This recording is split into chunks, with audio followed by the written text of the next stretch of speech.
Magandang araw mga ka-anime, what if marami tayong hindi alam? Paano kung ang lahat ng akala nating alam natin, tungkol sa Nen, ay mali pala? Ngayong araw, papasukin natin ang isang teorya, na hindi lang basta kumukwestiyon, sa mga patakaran ng Hunter x Hunter. Kundi may kakayahan ding wasakin at buuin muli, ang buong sistema, mula sa simula. Maghanda tayong ilagay sa alanganin ang lahat. Sa loob ng maraming taon, may isang diagram na itinuring nating Biblia, ng fandom ng Hunter x Hunter. Ang Nen Hexagon. 6 na kategorya. Malinaw na lakas at kahinaan. Mga tuntuning parang bakal, hindi pwedeng baliin. Isang sistemang inakala nating nakaukit na sa bato. Pero paano kung ang istrukturang ito ay isang sobrang pinasimpleng bersyon ng katotohanan? O mas masahol pa, kalahati lang pala ang totoo. Balikan muna natin ang mga patakaran ng Nen, na akala natin ay siguradong sigurado na. Ayon sa klasikong efficiency chart, ang isang Nen user ay 100% epektibo, sa sariling kategorya. At habang lumalayo siya sa hexagon, unti-unting bumababa ang efficiency niya. Halimbawa, ang isang specialist ay halos bawal sa enhancement. Mayroon lang daw siyang humigit kumulang 40% efficiency. Hanggang dito, tila lahat ay may low ika. Pero dito na nagsisimulang gumuho ang kastilyong buhangin. Ang pasabog ni Morena Prudo. Isang bagong revelasyon. Ipinahayag kay Morena Prudo ang tuluyang nagpasabog sa sistemang ito. Isang simpleng pangungusap lang, pero sapat para wasakin ang lahat ng itinuro sa atin. Ayon sa kanya, ang specialist ay hindi basta isa pang kategorya. Isa siyang joker, isang Nen user na kayang tularan ang kahit anong uri. Pagsamahin ang mga kakayahan, at lumikha ng hybrid abilities na imposible para sa iba. Hindi lang ito, ibang rules. Ang tunay na bomba ay ito.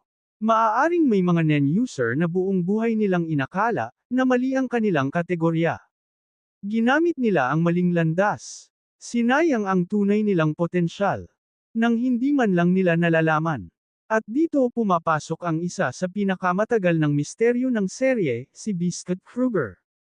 Ang kanyang kakayahan ay hindi tugma sa lumang Nen rules. Isa siyang transmuter, pero ang kakayahan niyang mag-transform bilang isang batang babae, ay hindi maipapaliwanag ng transmutation. Hindi rin ito maitatama ng enhancement o conjuration. Mas lalong nakakabigla, hindi rin niya alam kung paano ito gumagana. Ayon kay Biscuit, hindi ito teknik na pinag-aralan, kundi isang unti-unting natupad na pagnanasa. Isang simpleng kagustuhan, na naging realidad. At dito pumapasok ang bagong teorya. Paano kung si Biscuit Kruger ay isang tagong specialist? At dahil sa matinding galit niya sa sariling katawan, ay walang malay niyang na-activate ang tunay niyang Nen potential. Biglang nagiging malinaw ang lahat. At hindi lang si Biscuit ang ebidensya. Mismong si Togashi ang nagkumpirma. Ang ideya ng pure Nen types ay isang mito. May mga taong ipinapanganak sa pagitan ng dalawang kategorya. Parang spectrum pero hindi kahon. Ang Nen type ng isang tao ay hindi permanente. Maaari itong magbago, mahubog ng karanasan, pagsasanay, at kahit ng matinding emosyon o pagnanasa. Ang Nen ay hindi label. Isa itong buhay na proseso. Pero bakit, marami ang enhancer at emitter? Batay sa datos ni Morena, sobrang dami ng enhancer at emitter.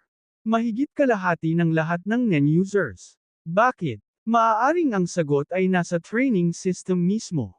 Ang mga basic techniques, Ten, Ren, at Ken, ay natural na nakatuon sa pagpapalakas at pagpapalabas ng aura.